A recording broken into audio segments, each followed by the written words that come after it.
Olá, queridos, bom dia para aqueles que ainda não vi mais cedo. Graça e paz. Hoje nós estamos celebrando, os cristãos ao redor de todo o mundo celebram o dia de Pentecostes, né? E trazer uma pequena palhinha aí sobre essa data.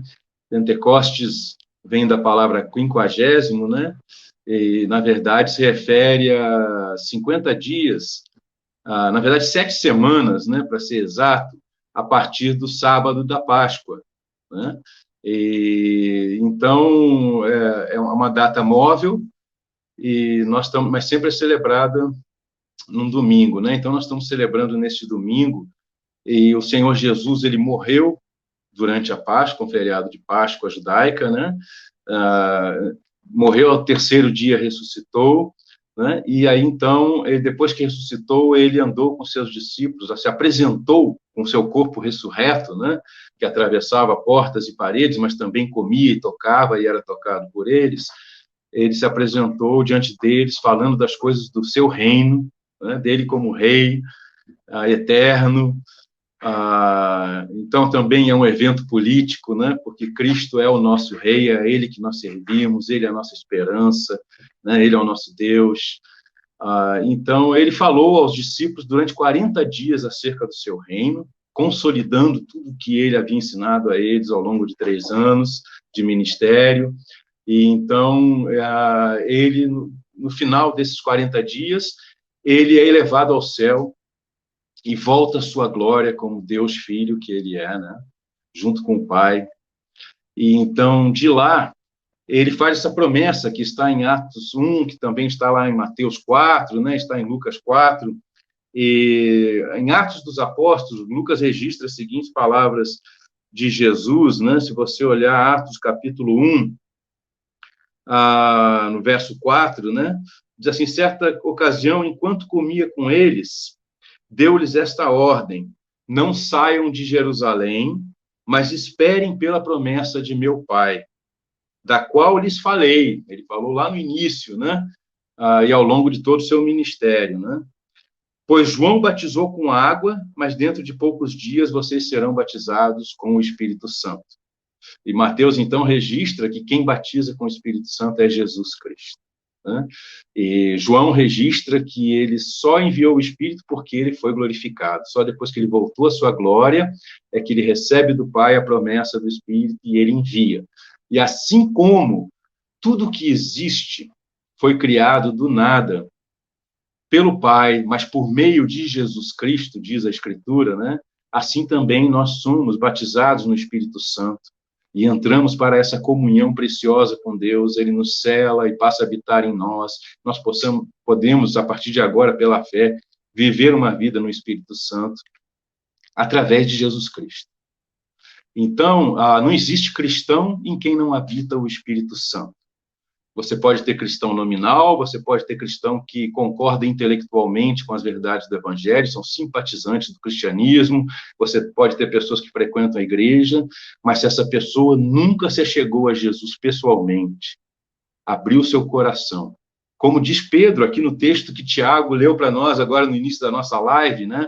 Arrependam-se, reconheçam que vocês são pecadores, reconheço que vocês têm vivido em pecado, seguindo seu próprio entendimento, suas próprias paixões, como se vocês fossem Deus no lugar do Criador, né? Desprezando o Criador, reconheçam seus pecados, arrependam-se, tomem a decisão de mudar, de se esvaziar disso tudo, né? De deixarem isso na cruz com Cristo, né? O apóstolo Paulo vai dizer que nós somos crucificados com Cristo para a velha vida, né? E abram o coração para receber o Senhor, e assim, sejam unidos ao Senhor Jesus Cristo, né? Diz o apóstolo Pedro no texto que foi lido, sejam batizados em nome do Senhor Jesus Cristo, e então vocês vão receber esse dom precioso que é o Espírito Santo, que foi derramado por Jesus, depois que ele foi glorificado. Então, nós precisamos ir a Cristo, né? Para recebermos o Espírito e nos tornarmos verdadeiros cristãos, verdadeiros discípulos de Jesus, participantes da comunidade de Jesus mundial, né? Histórica, né? Para todos sempre, povo de Deus, família de Deus, que habitará com o Senhor por toda a eternidade, né? Então, queridos, isso é uma bênção, né? Pentecostes simboliza essa data que o Flávio falou muito bem, que não só inaugura essa era do Espírito Santo na nossa vida, na vida da igreja, na vida da família de Deus, mas também traz transformação, né, na vida dessa comunidade, na vida de cada cristão e na vida dessa comunidade cristã como um todo, né? Como ele leu no texto sagrado em Atos 2, 42 a 47, né? E eu quero falar com vocês essa manhã exatamente sobre isso, sobre as consequências de uma vida no Espírito, sobre alguma mudança que o fato de nós recebermos o Deus Trino, Pai, Filho e Espírito Santo dentro de nós, sermos regenerados, nascermos de novo espiritualmente, uma nova vida, né? Tendo crucificado a vida anterior com Cristo na sua cruz, então, pela fé, né? Então, há uma mudança é esperada, e a Escritura fala sobre isso. Mas eu gostaria de ver essa mudança com vocês a partir de uma oração que foi feita muito tempo depois desse tempo da Bíblia, né? Nós seguimos as Escrituras como palavra de Deus, nós sabemos que os profetas, o Antigo Testamento, a lei, né? Assim como o Novo Testamento, né? Os evangelhos, os livros do Novo Testamento, as cartas apostólicas, são a palavra de Deus, né? Nós temos o cânon sagrado e toda a vida do cristão, porque, na verdade, o Espírito Santo usa como instrumento a palavra de Deus, a Bíblia Sagrada, as Escrituras, né? Jesus referendou as Escrituras como sendo sua palavra, palavra do Deus eterno, né? E assim como as palavras que os apóstolos registrariam após a sua morte e ressurreição e a ascensão em glória, né? Então, nós vivemos baseado nessa palavra. O que traz mudança na vida do cristão é a presença do Espírito Santo e essa palavra que o Espírito usa como instrumento para nos transformar.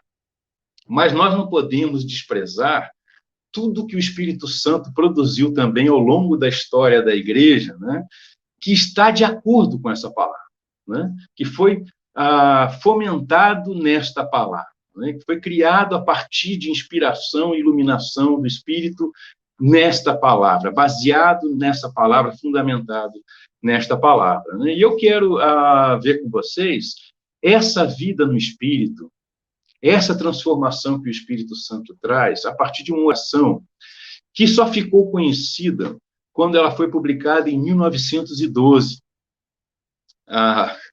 1900 anos depois da vinda que o Senhor andou entre nós, né, do Espírito Santo ter sido enviado e a igreja ter sido iniciada, né, no Espírito de Deus, né? Então, só em 1912, século XX, né, é que essa oração ficou conhecida. Quando ela foi registrada numa parte religiosa de uma revista de Paris, na França. E essa oração, então, foi registrada lá, mas ela só ficou conhecida mundialmente a partir de 1914, 2 anos depois, com o início da Primeira Guerra Mundial, porque o Vaticano pegou essa oração, imprimiu e distribuiu fartamente, né, dado a situação que o mundo estava passando. Então, ela veio em boa hora, né? Então, essa oração se tornou conhecida mundialmente. E você já vai saber que oração é essa, você conhece essa oração? Essa oração ela ficou conhecida como oração de São Francisco de Assis. Porque esta oração, ela foi publicada junto com a figura de Francisco de Assis do seu lado. Então, na verdade, historicamente, pelas pesquisas que foram feitas, só se conhece essa oração a partir de 1912, e não 1100 e pouco, 1200 e pouco, quando Assis andou entre nós, né? Mas não se sabe quem foi o autor, né? A gente sabe que essa oração ela está profundamente enraizada no Evangelho, baseada na palavra de Deus, e ela retrata a essência, ela não exaure isso, ela não é exaustiva, ela não é completa, mas ela traz os traços e as características de uma vida no Espírito, de um cristão verdadeiro. Como é essa vida? E como não é essa vida? Ela retrata os dois lados, ela traz esse contraste. Então, eu queria ler essa oração com você nessa manhã e tecer alguns comentários breves sobre ela, para nós checarmos se a nossa vida é semelhante a essa vida, se nós estamos vivendo no espírito ou estamos vivendo na carne. Estamos vivendo como se não fôssemos cristãos, né? Renascidos, nascidos de novo no Espírito Santo, mediante o arrependimento e a fé em Cristo Jesus, né? Então, queridos, essa oração, ela diz o seguinte: Senhor, faze de mim um instrumento da tua paz. Onde houver ódio, que eu leve o amor. Onde houver ofensa, que eu leve o perdão. Onde houver discórdia, que eu leve a união. Onde houver dúvida, que eu leve a fé. Onde houver erro, que eu leve a verdade. Onde houver desespero, que eu leve a esperança. Onde houver tristeza, que eu leve a alegria. Onde houver trevas, que eu leve a luz. E a segunda parte dela diz: ó Mestre, faze que eu procure mais consolar que ser consolado, compreender que ser compreendido, amar que ser amado. E ela termina então dizendo: pois é dando que se recebe, é perdoando que se é perdoado, e é morrendo que se vive para a vida eterna. Então, queridos, eu queria refletir com vocês, porque essa oração, ela foi escrita por alguém em quem habitava o Espírito Santo, estava cheio do Espírito Santo, iluminado pelo Espírito Santo, e com a vida, né, coração, alma, mente, saturada pela palavra de Deus, pelo Evangelho de Cristo. Né? Ela transborda o Evangelho de Cristo, ela transborda o Espírito de Cristo, o Espírito Santo de Deus. E ela nos mostra algumas questões muito importantes para nós checarmos nossa vida também. Né? E a primeira coisa que ela mostra é que esse homem, ele tem a humildade suficiente de Cristo, né, para reconhecer que não é ele, não tem a ver com ele, não parte dele, não é ele que é capaz de amar, não é ele que é capaz de levar paz à vida das pessoas, não é ele que é capaz de levar perdão, né, consolo. Ele precisa orar ao Senhor Jesus Cristo. Então ele ora Senhor, ele ora ó Mestre. Né? Dois termos usados para o nosso Senhor Jesus Cristo, né? Senhor, ó Mestre, né? Como Senhor, ele é aquele a quem nós nos submetemos e a quem nós tentamos obedecer pela fé no poder do Espírito Santo à luz da sua palavra. Então, ele é Senhor, é ele a quem nós devemos não só nossa devoção e adoração, por ser o Filho de Deus, mas também obediência e submissão sincera. Não seguindo nossos próprios caprichos, entendimentos, né, tradições, etc., etc., mas nos esvaziando de nós mesmos, mantendo o nosso velho ser crucificado com Cristo e aprendendo dele. Porque ele também é o nosso mestre, com M maiúsculo, não é um mestre como um professor qualquer, é aquele mestre que, à época de Jesus, as pessoas se entregavam completamente para ser como ele, para aprender a viver como ele, para ser transformado à luz do seu caráter, para aprender e ouvir, dar ouvidos a tudo que ele falava, e levar isso muito a sério, para praticar no seu dia a dia. Então, esse homem, ele sabe disso, e ele ora. A vida do cristão no Espírito é uma vida de oração, uma vida submissa ao senhorio de Jesus Cristo, uma vida que tem Jesus como modelo e mestre todos os dias da sua vida, à luz da sua palavra, né?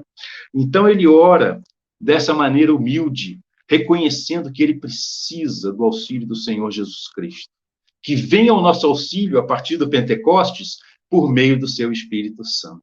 Né? E então ele ora e ele diz assim: Senhor, faz de mim um instrumento da tua paz.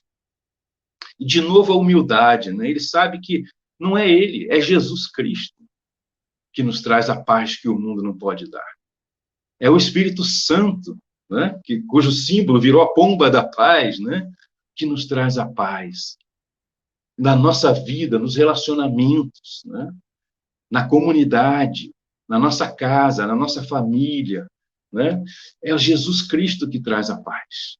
Então ele ora, Senhor, faz de mim um instrumento, um canal dessa paz, um canal do teu Espírito Santo, da tua palavra, da tua graça, né? Para levar paz às pessoas que estão aflitas, que estão sem paz, que estão em guerra na alma, estão em guerra com os outros, vivem em guerra na sua mente.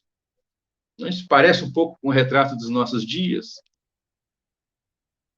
Essa é a oração que talvez nós precisamos fazer se o Espírito Santo habita em nós. Faz de nós um instrumento da tua paz. Jesus Cristo começa ensinando os seus discípulos, lá no Sermão do Monte, você pode ler em Mateus 5, com as bem-aventuranças, e em Mateus 5, 9, ele vai dizer, bem-aventurado os pacificadores, porque eles verão a Deus. Os pacificadores, né? Faz de nós instrumentos da tua paz, Senhor. Né? Essa é a oração de uma vida no Espírito. É para isso que os cristãos vivem, para ser instrumentos da paz do Senhor. Não de discórdia, de mais aflição, de ódio, de desentendimento. Isso são obras da carne, de quem não tem Deus na sua vida. Como que nós temos vivido? Que oração nós temos feito? Se é que temos orado, não é mesmo? Então, queridos, olha só. Aí ele continua abrindo o leque, né, para mostrar o que significa essa oração que ele está fazendo. Ele diz assim, Senhor, onde houver ódio, que eu leve o amor. Onde houver ofensa, que eu leve o perdão. Onde houver discórdia, que eu leve a união. E assim ele segue. E ele faz esse contraste. Ele mostra exatamente, se você quer checar a sua vida, ele mostra exatamente o que é uma vida sem Deus e uma vida no Espírito Santo. Uma vida sem Deus é uma vida, olha a primeira parte, né? De ódio, de ofensa, de discórdia, de dúvida, de erro, de desespero, de tristeza, de trevas. Uma vida cheia do Espírito Santo de Deus, uma vida em que Cristo é a sua paz, como diz a Escritura, né? Ele é a nossa paz. Então é uma vida que tem amor, perdão, união, fé, verdade, esperança, alegria, luz. Então as pessoas podem pensar assim, mas tem muita gente que me odeia, que me ofende, que procura discórdia comigo, que fica tentando me trazer dúvidas, erros, desespero, tristeza, trevas, né? Maldades, imoralidades. Mas é isso mesmo. A vida no Espírito não quer dizer que essas coisas não vão te atingir. Quer dizer que você vai responder com amor, com perdão, com união, com fé. Quer dizer que você vai levar a verdade, a esperança, a alegria, a luz. E nós temos que reconhecer, queridos, que nós precisamos ter essa humildade desse homem ou mulher que escreveu essa oração e orar. Porque nunca nós vamos ser assim de maneira perfeita. Essas coisas da carne vão aparecer na nossa vida e nós precisamos ter humildade para nos arrepender e confessar ao Senhor, receber o seu perdão, que é farto e amplo, né, e completo. Mas nós precisamos sempre orar para voltar ao caminho, nos esvaziar de nós mesmos, nos considerar, como diz o apóstolo Paulo, didaticamente em Romanos 6, explicando como é a espiritualidade diária de um cristão. Ele diz, você precisa tomar consciência que você está crucificado com Cristo. Saber disso no seu coração. Você morreu. O seu velho homem não pode mais se manifestar. Você precisa se considerar morto, diz o apóstolo Paulo em Romanos 6. Se considere a cada dia morto com Cristo para essas coisas. E ofereça-se, vai dizer o apóstolo para terminar, ofereça-se para Deus, para viver sua nova vida em Cristo, para viver segundo a justiça de Cristo, segundo a verdade revelada em Cristo e por seus apóstolos e profetas, para ser um aprendiz do Mestre, para se submeter ao seu senhorio, para andar pela fé no Espírito que ele fez habitar em você. Ofereça-se para viver dessa forma, em novidade de vida, a cada dia mediante a fé. Essa é a espiritualidade prática do cristão, e assim nós vamos experimentar. E poderemos orar como esse homem ou essa mulher, né? Onde houver essas coisas terríveis, que eu leve essas coisas maravilhosas, o fruto do Espírito Santo. para a vida delas, né? E aí ele vai para a segunda parte da oração e diz assim: ó mestre, faze que eu procure mais. Aqui ele humildemente está de novo reconhecendo que ele muitas vezes procura o que é próprio do seu coração. Busca coisas para si mesmo, seu egocentrismo, seu individualismo, né? Segue suas ideias, suas paixões, suas emoções. Mas ele ora, mestre, faz com que eu procure mais. Ele sabe que depende do poder, da graça, do amor de Cristo por meio do seu Espírito Santo que fez habitar nele. Então ele ora, faz que eu procure mais, né? O apóstolo Paulo ensina isso na sua epístola, 2 Coríntios, capítulo 5, né? Deixa eu ler esse texto rapidamente para você, porque é um texto muito importante nesse contexto, né? Ele diz assim, ó, 2 Coríntios 5, nos versos 14 e 15, o apóstolo escreve assim: pois o amor de Cristo nos constrange, né? Porque estamos convencidos, né? A fé, né? Estamos convencidos de que um morreu por todos, né? Cristo, né? Logo todos morreram. Todos fomos incluídos pela fé na cruz de Cristo e morremos para a nossa velha vida, né? E ele morreu por todos. Olha para que ele morreu. Para que aqueles que vivem, nós, já não vivam mais para si mesmos. Olha só. Mas para aquele que por eles morreu e ressuscitou. Então, para quem que nós vivemos? Não é mais para nós mesmos. É para aquele que morreu e ressuscitou por nós, para Cristo Jesus, por meio do seu Espírito Santo. E Cristo veio para o próximo, para todos que não o conhecem ainda, e para aqueles que já o conhecem também. Nós precisamos viver para Cristo e para o próximo, e para aqueles que já o conhecem, e para aqueles que não o conhecem.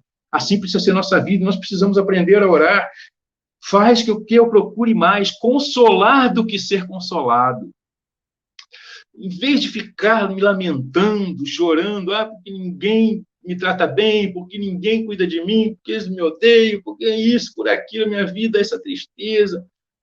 Olha para fora, olha para o grande outro que é Deus em Cristo Jesus, no Espírito Santo.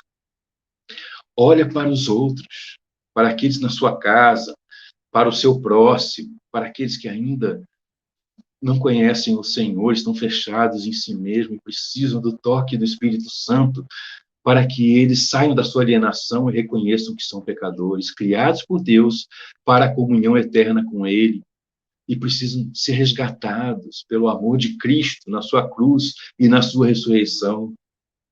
Ore para aqueles seus irmãos e irmãs que precisam ser edificados na palavra de Deus, no amor de Deus, no cuidado de Deus. Que eu procure mais consolar do que ser consolado. Como é que eu tenho vivido? Né? Buscando só consolo, só cuidar da minha própria alma. Estou fechado em mim mesmo nessa pandemia, né? Esse isolamento social. Então, eu me fecho e não consigo me voltar nem mais para Deus em oração, nem mais para Deus em amor e fé, em adoração e louvor, em gratidão, em busca de conhecê-lo, em conhecer sua palavra, em viver de acordo com sua palavra. E nem mais me voltar para o outro, em amor, em consideração, em cuidado, em afeto, em ajuda mútua, em compartilhar a vida, compartilhar o Espírito, compartilhar a palavra, compartilhar a comunhão espiritual. Como nós lemos na Escritura, né? Compartilhar uma refeição, compartilhar as coisas que Deus nos tem dado, e nós não precisamos de tanto. Né? Consolar que ser consolado, compreender que ser compreendido, né? Deixar o orgulho e a vaidade crucificados na cruz. Né? Ficar procurando, não, que as pessoas me compreendam, senão não vou fazer mais nada, né? E buscar compreender. Porque a realização humana, Jesus vai dizer nas bem-aventuranças, bem-aventurado, né? Feliz, pleno, é aquele que se olha para os outros, aquele que busca viver, né, segundo a humildade de Cristo, no amor de Cristo, na misericórdia de Cristo, e busca ser pacificador na vida do outro. Em meio a muito sofrimento, diz Jesus nas bem-aventuranças. em meio a sofrimento por causa de injustiças e por causa da perseguição, por causa do seu nome. A Escritura toda ensina isso, né? Então, faz que eu procure mais amar que ser amado. E aí ele conclui dizendo, pois é dando que se recebe. Alguém vai dizer, onde está isso na Escritura, Pedro? Está por toda parte. Eu vou citar só um verso para você, que está lá em Mateus, Mateus 6, né? Mateus 6,38, se você quiser acompanhar, Mateus 6,38 é Jesus dizendo, Jesus ensinando essa verdade dessa oração. Pois é dando que se recebe. Quando ele fala pois, isso é muito importante. Sabe o que ele está dizendo? Pois a Escritura afirma. Pois a palavra de Deus declara. Pois o Senhor diz por toda a eternidade. O Espírito Santo continua falando nos dias de hoje. Olhe para o Evangelho, olhe para a palavra de Deus. Não siga tradições humanas, siga a palavra de Deus. Olha o que a palavra de Deus ensina. É dando que se recebe. Jesus disse isso. Quer saber aonde ele disse? Mateus 6, versículo 38? Não, acho que eu errei o versículo.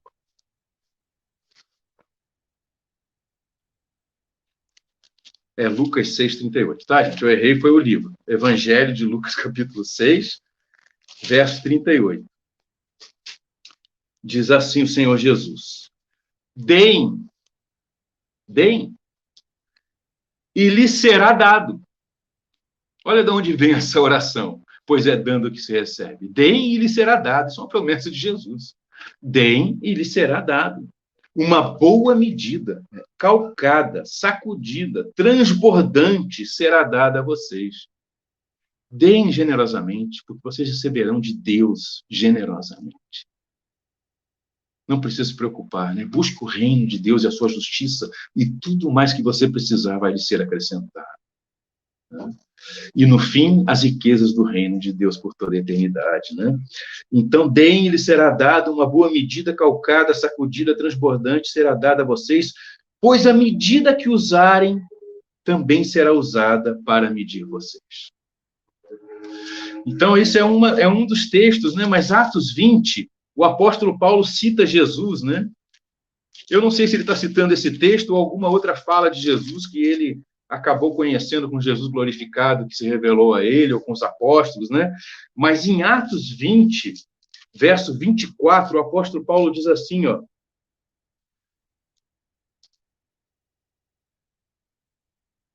Eu acho que eu errei o verso de novo. Mas ele, como diz o Senhor, há mais bem em dar do que em receber. Mais bem-aventurado é o que dá do que o que recebe, né? Então, queridos, essa oração é baseada na Escritura, né? Pois é dando que se recebe, é perdoando que se é perdoado. E, novamente, nós aprendemos lá quando Jesus ensina os seus discípulos a orar, a oração que é conhecida como oração do Pai Nosso, né? Ele ensina a orar aquela oração perfeita, Escritura, Palavra de Deus, né? Inspirada pelo Espírito Santo, registrada pelos evangelistas. Então, ele ensina. E, no final, ele diz assim, porque se vocês, meus discípulos, não se perdoarem uns aos outros, também o Pai Celestial não perdoará vocês. Mas se vocês se perdoarem uns aos outros, o Pai Celestial também perdoará vocês. Então, é por isso que ele ora, é perdoando que se é perdoado. Né? O perdão é a maior expressão do amor de Deus por todos nós. E de nós, uns para com os outros, né? E é morrendo que se vive para a vida eterna. Eu não vou citar textos aqui, porque tem vários, né? João 12, João 6, e ao longo de todas as epístolas apostólicas e no Apocalipse. Então, nós sabemos que é morrendo nesse corpo que nós estaremos com o Senhor imediatamente, aguardando o dia da ressurreição e a sua volta em glória, para então estarmos como um corpo ressuscitado, como o dele que andou entre os discípulos, né? Por toda a eternidade, em novos céus e nova terra, né? Então, essa é a vida de quem está vivendo no Espírito Santo. É essa pessoa que ora a Deus com humildade e fé, né? Que sabe que depende do Senhor em oração e anda no Espírito querendo viver dessa forma, né? Crucificando o seu ego e todas as obras da carne para levar e ser instrumento da paz do Senhor Jesus Cristo na vida uns dos outros. Esse é o chamado do cristão. Quando Jesus diz, né, lá em Atos, no texto que nós estávamos lendo, a continuação do texto, diz assim: vocês receberão o dom do Espírito Santo e serão minhas testemunhas, tanto em Jerusalém, como em toda a Judéia, Samária, e até os confins da terra, né? Até os nossos lugares aqui, nas Américas, né? E na Ásia, e por toda a África, e por todo o mundo, né? Então, vocês serão minhas testemunhas, vocês levarão a minha pessoa, a minha vida, o meu amor, a minha salvação, a minha graça, a minha paz para outros. Essa é a vida do cristão cheio do Espírito, recebe o dom do Espírito Santo para ser testemunha de Jesus. Todos somos testemunhas de Jesus. Se nós recebemos o Espírito Santo pela fé, nós somos testemunhas de Jesus. Nós não somos testemunhas de tradições humanas, de religiões humanas. Nós somos tradições de Jesus. Somos testemunhas de Jesus Cristo, morto, ressurreto e glorificado, no Espírito Santo de Deus, conforme a sua palavra, e não fora dela. Então, nós precisamos conhecer a palavra, mergulhar nessa palavra, ser saturados dessa palavra, para que o instrumento do Espírito Santo, que é a palavra, possa ser rico em nós, para os outros. Então, queridos, esse é o instrumento do Espírito para nos transformar, né? E nós vivemos como Jesus Cristo, né? Então, que nós possamos, se inspire nessa oração, se inspire na palavra de Deus, principalmente, e viva no Espírito Santo.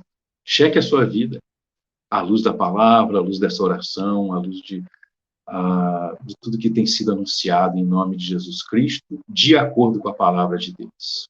Amém? Que você possa viver uma vida cheia do Espírito, abençoada por Deus, desde hoje, desde agora e para sempre. Em nome do Senhor Jesus Cristo.